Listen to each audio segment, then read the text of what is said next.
ከአፓርታይድ የዘረኝነት አገዛዝ ነፃ በወጡበት ማግስት ማለትም ከ1994 ጀምሮ ሀገራቸውን ቀስተ ዳመናው ሀገር ብለው ቢሰይሙም ደቡብ አፍሪካና ደቡብ አፍሪካውያን ትላንታቸውን ረስተዋል። ተሰደው የተሻለ ሕይወት ፍለጋ የከተሙባትን ያቀፈችው ደቡብ አፍሪካና ደቡብ አፍሪካውያን እነሱ ለዘመናት የታገሉትን የአፓርታይድ አሰቃቂ ስርዓት እነሱ በተራቸው ወደ ሀገራቸው ሄደው ሰርተው ለመለወጥ የተጓዙ ወንድም እህቶቻችን ላይ ተግብረውታል። የአፍሪካ ወንድሞቻቸው ላይ ያላቸው ስር የሰደደ ጥላቻና ያለ እፍረት የሚፈጽሙት የጭካኔ ተግባር በእጅጉ የሚያስደነግጥና ለወሬም የማይመች ነው። በተለይ ደግሞ የነጻነታቸው ጎህ ይቀድ ዘንድ የአንበሳውን ድርሻ የተጫወቱትን ኢትዮጵያውያንን በማያባራ መልኩ በጠራራ ፀሐይ በሚዘገንን ሁኔታ ይገላሉ።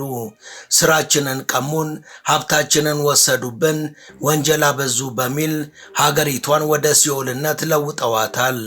ትላንታቸውን ዞር ብለው ያላዩትና ባለውለታዎቻቸውን የዘነጉት በቡድን ተደራጅተው በእጃቸው ዱላና ስለት ይዘው በየሱቁ ዘምተዋል። መሸሸጊያ ጥግ ያጡ ምስኪኖችም በላባቸው የገነቧቸው ሱቆች ከመቅስፈት ሲዘረፉ የዕድሜ ልክ ልፋታቸውም አመድ ሆኖ ሲነድ ተመለከቱ። ጥቃቱ በንብረት ላይ ብቻ አላበቃም።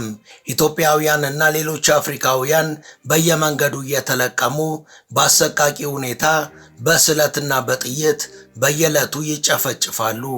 በአንድ ወቅት አፓርታይድ ላይ በተደረገው ትግል ደቡብ አፍሪካን ደግፈው ከጎኗ የቆሙ ሀገራት ዜጎች ዛሬ በዚያች ምድር ላይ ባህር ተብለው ደማቸው በከንቱ ይፈሳል። የተሻለ ሕይወት ፍለጋ ከኢትዮጵያ አንድ ብለው በኬንያ፣ በታንዛኒያ፣ በማላዊ፣ በዛምቢያ፣ በዚምባብዌና በሞዛምቢክ አቋርጠው ረሃብ፣ ጥማት፣ መደፈርና ሕይወታቸውን ከሞት መንጋጋ አትርፈው የቀስተ ዳመናዋን ምድር ለመርገጥ የቻሉት ጥቂቶቹ በደቡብ አፍሪካ ያገኟቸው ጎዳናዎች ወርቅን የተጎናጸፉ አይደሉም። ይልቁንም የጥላቻ፣ የጭካኔ፣ የመፈናቀልና የግድያ ጎዳናዎች እንጂ። Doesn't feel peaceful. They're brandishing weapons. They're in the heart of Johannesburg's central business district, making it clear to everyone here that they do not welcome African.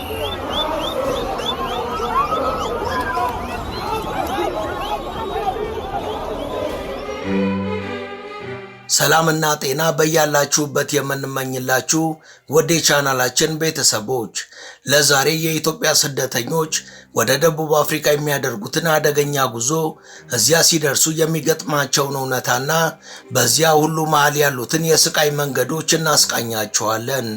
እንደተለመደው ቻናሉን ሰብስክራይብ በማድረግና ይህን ቪዲዮ ላይክ እያደረጋችሁ አብራችሁን ዝለቁ የሚለው የአክብሮት ግብዣችን ነው።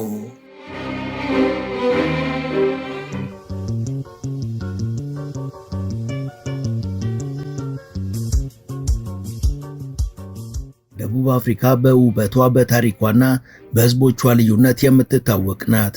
ከዚህ ባሻገር በሺዎች የሚቆጠሩ ኢትዮጵያውያን ስደተኞች የሕይወት ተስፋቸውን ፍለጋ የሚቋጥሩባት መዳረሻ ናት። እዛ ያለው የኑሮ ፈተናዎችና መከራዎች የበረከቱ ናቸው። ይህ ዛሬ የምናቀርብላችሁ ታሪክም የኢትዮጵያውያን ስደተኞች ወደ ደቡብ አፍሪካ የሚያደርጉትን አደገኛ ጉዞ፣ እዛ ሲደርሱ የሚገጥማቸውን እውነታና በዚህ ሁሉ መሃል ያሉትን የሰቆቃና የተስፋ ብርሃኖችን ነው። በሺዎች የሚቆጠሩ ኢትዮጵያውያን ወጣቶች ለምንድን ነው ከሀገራቸው ወጥተው ሕይወታቸውን አደጋ ላይ ጥለው ይህን ረጅምና አስፈሪ መንገድ የሚመርጡት? ደቡብ አፍሪካ ሲደርሱስ የሚጠብቃቸው ምንድን ነው? We are here to partake and collaborate with March on March to collaborate and fight against the foreign nationals that are taking advantage of our economical freedom.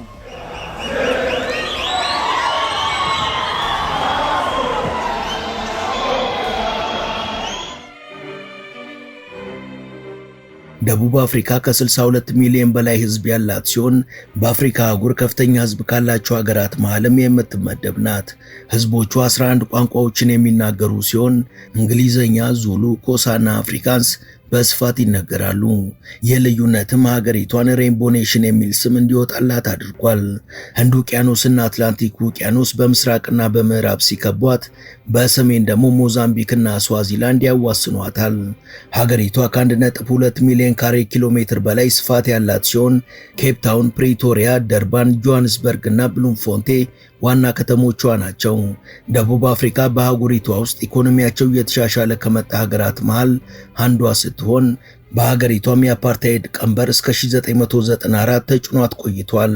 ሀገሪቷ ከዛ በኋላ ነፃነቷን ብታገኝም አሁንም በኢኮኖሚ እኩልነት ረገድ የበረከቱ ፈተናዎች አሉ።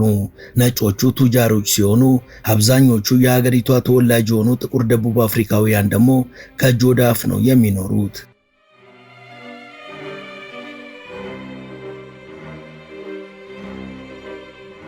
በ2023 ይፋ በሆነው አሃዝ መሰረት የሀገሪቷ ጂዲፒ 400 ቢሊዮን ዶላር ደርሷል። ነገር ግን ከአጠቃላይ ህዝቧ ከ25 በመቶ በላይ የሚሆነው ስራ አጥ ነው። ሀገሪቷ በልማት ረገድ መካከለኛ ደረጃ ላይ የምትገኝ ሲሆን ዓመታዊ የነፍስ ወከፍ ገቢዋ ደግሞ $6000 ደርሷል። ይህ ቁጥር ከአፍሪካ ሀገራት ጋር ሲነጻጸር ከፍተኛ ቢሆንም በሀገሪቷ ያለው ሰፊ የገቢ ልዩነት ግን ችግርን ፈጥሯል።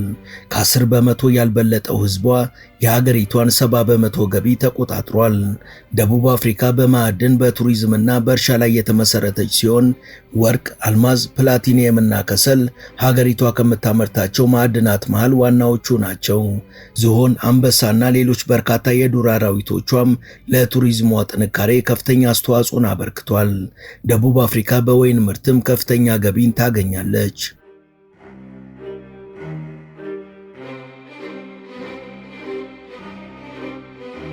ኢትዮጵያ ውስጥ በጣም ብዙ ወጣቶች በስራ እጦት፣ በኑሮ ውድነት፣ በፖለቲካ አለመረጋጋት ወይ ደግሞ ቤተሰባቸውን ለመርዳትና የተሻለ ህይወት ፍለጋ ከቤታቸው ለመውጣትና ለመሰደድ ይወስናሉ። በተለይ ከ1990ዎቹ ጀምሮ በኢትዮጵያ ያሉ ኢኮኖሚያዊና ፖለቲካዊ ችግሮች በሺዎች የሚቆጠሩ ወገኖቻችን ወደ ደቡብ አፍሪካ እንዲሰደዱ አድርጓቸዋል። ደቡብ አፍሪካ ደግሞ በአፍሪካ ውስጥ እጅግ የተሻለ ኢኮኖሚ ያላት ሀገር በመሆኗ ለብዙዎች የተስፋ ምድር ሆናለች። ከኢኮኖሚያዊ ዕድሎች እስከ አደገኛ ዝርፊያና ሰቆቃ የኢትዮጵያውያን ታሪክ በዚህ ሀገር ውስጥ የተለያየ ነው። ነገር ግን ወደ ደቡብ አፍሪካ የሚደረገው የስደት ጉዞም ቀላል የሚባል አይደለም።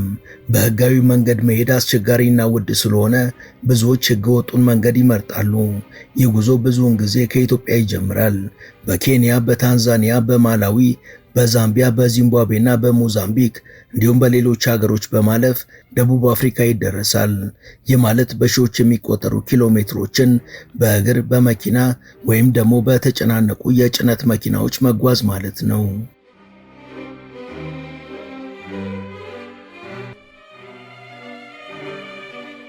በመንገድ ላይ ያሉ አደጋዎችም እጅግ ብዙ ናቸው። ረሃብ፣ ጥም፣ የዱር እንስሳ ጥቃት፣ የደላሎች ተንኮልና የፖሊስ እስራት ከበርካታ ችግሮች መሃል ይገኙበታል። እንደ መረጃዎች ከሆነ መተላለፊያ በሆነችው በዛምቢያ ውስጥ ብቻ የ27 ኢትዮጵያውያን ስደተኞች አስክሬን መንገድ ዳር ተጥሎ ተገኝቷል። ምክንያቱ ደግሞ በተጨናነቀ መኪና ውስጥ ታፍነው በመሞታቸው ነው። ይህ እንግዲህ አንድ ታሪክ ብቻ ነው። ነገር ግን በሺዎች የሚቆጠሩ ተመሳሳይ ክስተቶች አሉ። እነዚህ ስደተኞች ለደላሎች ብዙ ገንዘብ ይከፍላሉ። አንዳንዴ እስከ 20 ሺህ ብርና ከዛም በላይ ለመክፈል ይገደዳሉ። ነገር ግን እነዚህ ደላሎች ብዙውን ጊዜ አታላይ ስለሆኑ ስደተኞቹን መንገድ መሃል ትተዋቸው ይሸሻሉ ወይ ደግሞ ለሌላ ደላላ ይሸጧቸዋል። በዚህ ሁሉ መሃል ሴቶች ተለይተው የመደፈርና የመጠለፍ ሰለባ ይሆናሉ። የአስቸጋሪ ጉዞ ተስፋ ለመፈለግ የተጀመረ ቢሆንም ለብዙዎች ግን ወደ አስፈሪ ቅዠት ይቀየራል።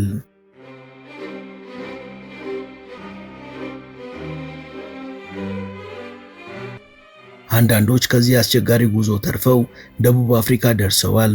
ነገር ግን ተስፋቸው ወዲያውኑ ይሳካል ወይ የሚለው ዋናው ጥያቄ ነው። ከስከዛሬው ተሞክሮ አንጻር ብዙውን ጊዜ እንዲህ አይገጥማቸውም። ደቡብ አፍሪካ ለኢትዮጵያውያን ስደተኞች ብዙ ዕድሎች ያሏት ብትሆንም እዛ ያለው ሕይወት ግን ቀላል አይደለም። የኢትዮጵያውያን ኑሮ በደቡብ አፍሪካ የተለያየ መልክና ይዘት ያለው ነው። ከመጀመሪያዋ ቀን ጀምሮ በሕገወጥ መንገድ የገቡ ስለሆነ የሥራ ፍቃድም ሆነ የመኖሪያ ፍቃድ ፍቃድ አይኖራቸውም። ይህ ማለት በጥቁር ገበያ ውስጥ መስራት ይጠበቅባቸዋል።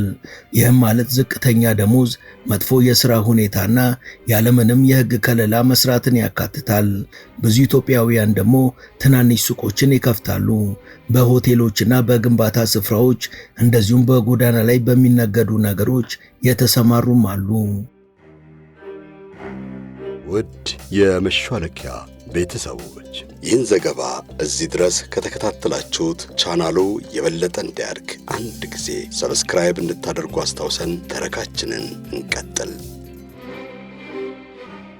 አሁን ላይ እንደ ጆሃንስበርግ፣ ፕሪቶሪያ እና ደርባን ያሉ ከተሞች ትላልቅ የኢትዮጵያውያን ማህበረሰቦች መገኛ ሆነዋል።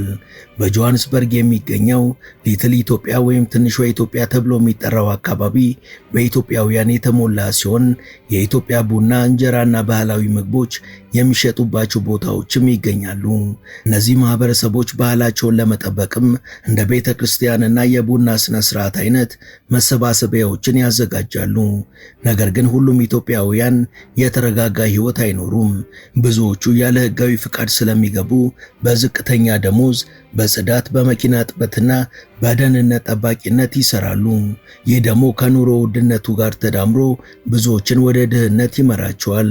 በተለይ ለሴቶች የቤት ሰራተኝነት ስራ የተለመደ ሲሆን አንዳንዴ ከመጠን በላይ የስራ ጫናና ተገቢ ያልሆነ አያያዝ ይገጥማቸዋል።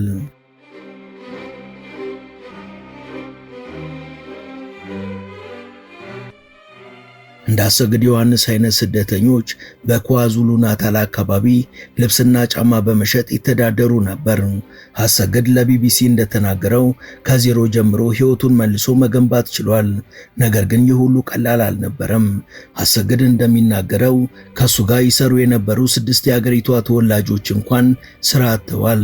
ከዚህ ጎን ለጎን የዜኖፎቢያ ጥቃቶች ትልቅ ችግር ናቸው።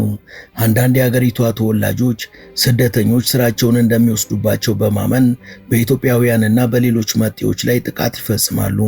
ሱቆች ይዘረፋሉ፣ ይቃጠላሉ፣ የሰው ህይወት ይጠፋል። በኮስሞስ ከተማ የሚገኙ በርካታ ኢትዮጵያውያንም ሙሉ በሙሉ ንብረታቸውን አጥተዋል። እነዚህ ሁሉ አሰቃቂ ሁኔታዎች በመኖራቸውም ስደተኞች ደህንነት እንደማይሰማቸው ይናገራሉ።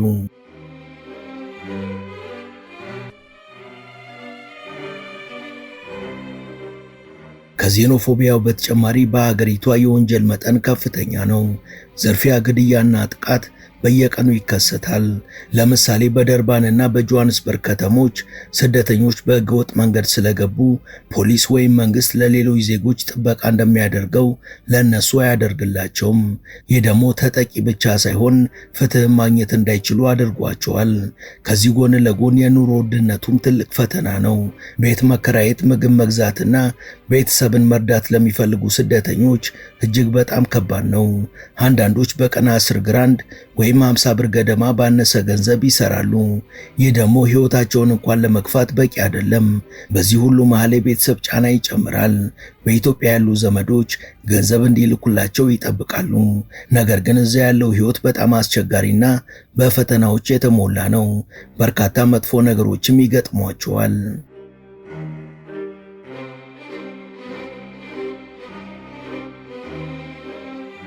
ብዙዎችም ቤተሰቦቻቸውን ለዓመታት አይመለከቱም።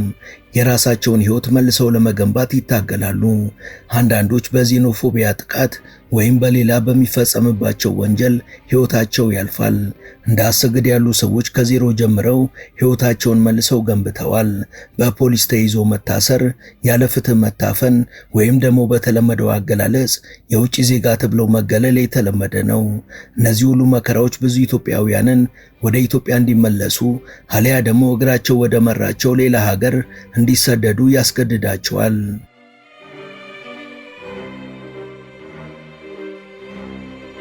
ከሰሞኑን ወቅት ጠብቆ በየጊዜው የሚያገረሸው ዜኖፎቢያ በሀገሪቷ ለሚገኙ የዚምባብዌ፣ የናይጄሪያ፣ የሞዛምቢክ፣ የማላዊና የኮንጎ ዜጎችን ጥፍጣፊ ተስፋቸውን ያሟጠጠ የሆነ መጥቷል። በተለይ ደግሞ ከሰሞኑን የተቀሰቀሰው የውጡልን ጥቃት የበርካታ ኢትዮጵያውያንን ሕይወት የቀጠፈ ሆኗል። በደቡብ አፍሪካ በተለያዩ ከተሞች ኢትዮጵያውያን በስፋት በንግድ ሥራ ላይ መሰማራታቸው ደግሞ ለጥቃቱ ዋነኛ ኢላማ ያደረጋቸው ሲሆን ቁጥራቸው ቀላል የማይባል ዜጎች ሕይወታቸውን አጥተዋል። በርካቶች ደግሞ የዓመታት ልፋታቸው መና ሆኖ ባዶ እጃቸውን ቀርተዋል። የደቡብ አፍሪካ መንግስት ዜኖፎቢያን እናወግዛለን ይላል፣ ፖሊስ ያሰማራል። ፕሬዝዳንቱ ይህ እኛን አይወክልም ሲሉ ይደመጣሉ። ነገር ግን ቃላቶች ብቻቸውን የፈሰሰውን ደም አያብሱም፣ የጠፋውን ንብረት አይመልሱም፣ የተሰበረውን ልብም አይጠግኑም። የጥላቻው እሳት አመድ ውስጥ እንደተደበቀ ፍም በየጊዜው እየተነሳ የንጹሐንን ሕይወት ማቃጠሉን ቀጥሏል። ዛሬም ድረስ በጆሃንስበርግ በደርባንና በሌሎች ከተሞች ጎዳናዎች ላይ ያ የተሻለ ሕይወት አልሞ የመጣው ስደተኛ በፍርሃት ይኖራል። ቀጣዩ የጥላቻ ማዕበልም መቼ እንደሚነሳ አያውቅም።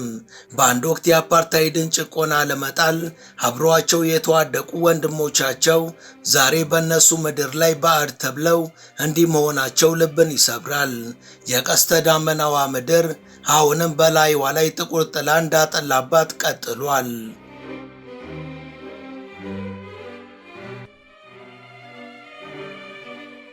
ወደ ቻናላችን ቤተሰቦች ለዛሬ ያሰናዳንላችሁ ይህን ይመስል ነበር። እስከ ዝግጅታችን ፍጻሜ አብራችሁን ስለነበራችሁ ከልብ እናመሰግናለን። በቀጣይ ቢሰሩ የምትሏቸውን ርዕሰ ጉዳዮች ብትጠቁሙን ደስ ብሎን እንቀበላለን። ቻናላችንን ሰብስክራይብ፣ ላይክ እና ሼር ታደርጉ ዘንድ እየጋበዝን ለዛሬ በዚሁ ተሰናበትን። መልካም ጊዜ።